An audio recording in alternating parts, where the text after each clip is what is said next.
నమస్తే అండి, నేను సునీతను. ఎలా ఉన్నారు? అందరూ బాగున్నారా? మేము బాగున్నామండి. సునీత, ఏంటి చేస్తున్నావు? ఏం చేస్తున్నావు? ట్రైన్లో టిఫిన్ కావాలి నైట్కి. చపాతి, పన్నీర్ పరోటా. రైస్లోనేమో పప్పు టమాటా చట్నీని. కూర ఏం ఉదయమే హడావిడి చేస్తుంది అనుకుంటున్నారా? ఈరోజు మేము మచిలీపట్నం బయలుదేరుతున్నామండి. శనివారం ఈరోజు, అందువల్ల నేను చపాతీ చేస్తాను నైట్కి. మధ్యాహ్నం భోజనానికి పప్పు చట్నీ అవి చేశాను. మా వారు పూజ చేస్తున్నారనమాట. మేము బయలుదేరాలి.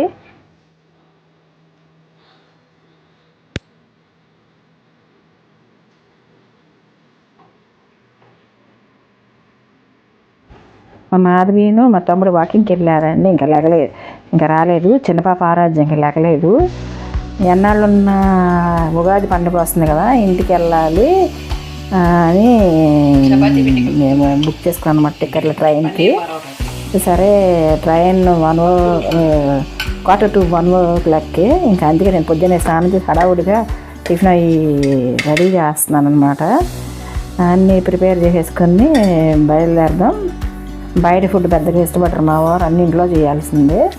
పన్నీర్ కర్రీ చేసి పన్నీర్తో ఫ్రై చేసి కర్రీ, దాన్ని చపాతీలో స్టఫింగ్ పెట్టి ఇలా నైట్ టైము తినడానికి డిన్నర్లో ఇలా చపాతీ రోటీ చేస్తాం అన్నమాట. పన్నీర్ రోటీ చాలా బాగుంటుంది. ఇది ఎప్పుడు జర్నీ ట్రావెల్ చేసినా ఈ పన్నీర్ రోటీని అడుగుతారు. ఆయన ఎంత రిస్క్ అయినా సరే చేయాల్సిందే, తప్పదండి నాకు.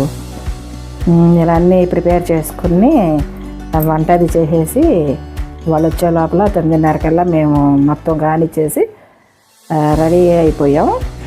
వాళ్ళు వచ్చిన తర్వాత బయలుదేరదామని ఎదురు చూస్తున్నాం వాళ్ళు వస్తారని.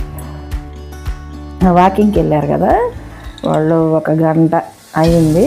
గంట లోపల వచ్చేస్తారు. ఇక వచ్చే టైం అయింది. నేను రెడీ అయిపోతే బయలుదేరదామని చూస్తున్నాం. క్యాబ్ అది బుక్ చేసుకుంటే లగేజ్ ఎంత తీసుకుని కిందకు వచ్చేసామండి. వదిలేసాం లగేజ్. అది తెగేడుస్తుంది, వెళ్ళొద్దు నేను వస్తానని. నేను అంతా చూపించట్లేదు, చాలా బాధ అనిపించింది. తప్పదు కదా, ఎప్పటికైనా వెళ్ళాల్సిందే కదా, వచ్చి వెళ్తూ ఉంటాము. ఇంకా లగేజ్ అంతా చదువుతున్నాడు మా వాడు. ఆ క్యాబ్లో ప్రతిసారి వచ్చి ట్రైన్ ఎక్కిస్తారని ఈసారి వద్దని రిస్క్ పడిపోతున్నారు. గంటన్నర వెళ్ళటం, గంటన్నర రావడం, 2 గంటలు 2-3 గంటలు జర్నీ, మళ్ళీ పాపతో రిస్క్, ఇవన్నీ వద్దు, ఈసారి రావద్దు, మేము క్యాబ్లో వెళ్ళిపోతామని చెప్పేసి క్యాబ్ బుక్ చేయమన్నా బుక్ చేశారు. జర్నీ స్టార్ట్ అయ్యింది. మేము కారు ఎక్కి కూర్చున్నామండి. అసలు ఆరాధ్య ఏడ్చింది. నాకైతే అసలు జీవితంలో అసలు ఎంత బాధ అనిపించిందో. తప్పదు కదా, అలాగే వచ్చేసాను. వాళ్ళు వస్తాలే అమ్మ అని. ఇంకా ట్రైన్ జర్నీ స్టార్ట్ అయ్యింది. భోజనం అది తీసుకొచ్చేసాను. ట్రైన్లో చెయ్యొచ్చు అని చెప్పేసి టైం సరిపోదండి అసలు. అక్కడి నుంచి స్టేషన్ దగ్గరికి, యశ్వంతపూర్ దగ్గరికి వచ్చేసరికి మనకి టైం బాగా పడుతుంది. మా వారు కూర్చుని భోజనం చేస్తున్నారు. ఇంకా ఇలా జర్నీ చేసుకుని ఇంటికి వెళ్ళిన తర్వాత ఇంకా చూడాలండి అక్కడ పరిస్థితులు. 2 నెలలు అయింది మేము వచ్చి బెంగళూరు. ఇంటికి వెళ్ళిన తర్వాత అక్కడ పరిస్థితులు ఎలా ఉన్నాయి, ఏమిటి, ఎన్ని రోజులు పడుతున్నాయి ఉండి చదవటానికి చూడాలి. వెళ్ళిన తర్వాత తెల్లారిన్నర 5ంటికి మచిలీపట్నంలో ట్రైన్ వచ్చేసిందండి. ఎర్లీ మార్నింగ్ 5 కల్లా ట్రైన్ మచిలీపట్నంలో ఆగింది. ఇంకా ఇంటికి వెళ్ళి ఇంట్లో పరిస్థితులు చూసుకోవాలి. చాలా వర్క్ ఉంటుంది, తప్పదు కదా, చేసుకోవాలి. మా వారు ఇక్కడ ఆటో కోసం చూస్తున్నట్టున్నారు, బయటికి వెళ్ళినట్టున్నారు. లగేజ్ తీసుకుని బయలుదేరాలి. ఎర్లీ మార్నింగ్ కదండి, అంత వెళ్తురు మసక వెళ్తురులో ఉంది, చీకటిగానే ఉంది.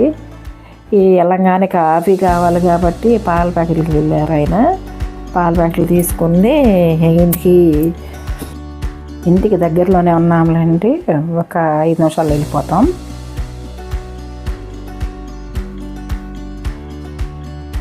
ముందు రోజు శనివారం 10:30కి ఇంట్లో అక్కడ బయలుదేరామండి బెంగళూరులో.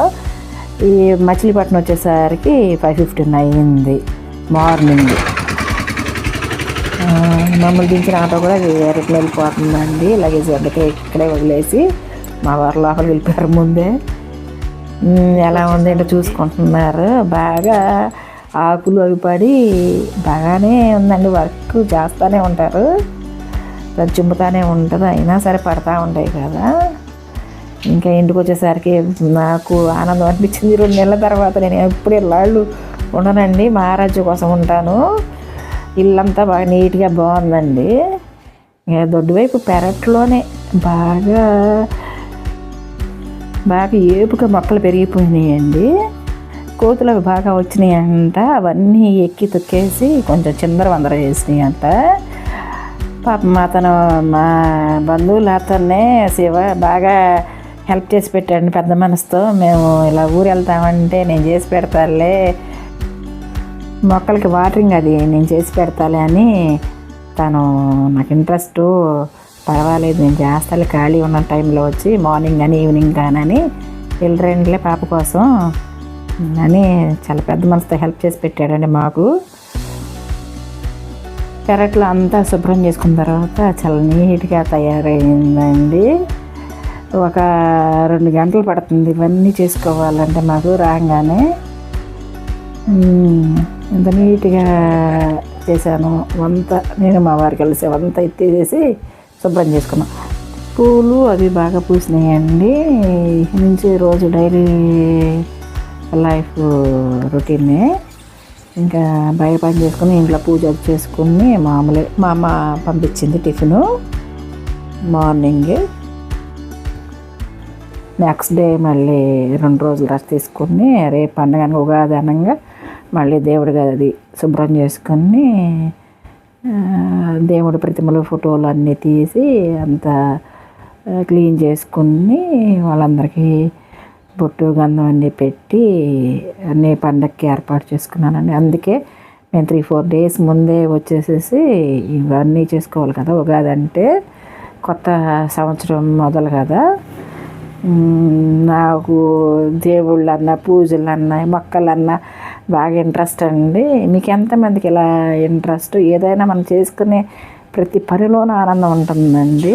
నాకు ఇలా ఇంట్లో ఇలా ఏ పనైనా సరే ఇంట్రెస్ట్గా చేసుకుని శ్రద్ధగా చేసుకోవడం నాకు బాగా తృప్తి అన్నమాట.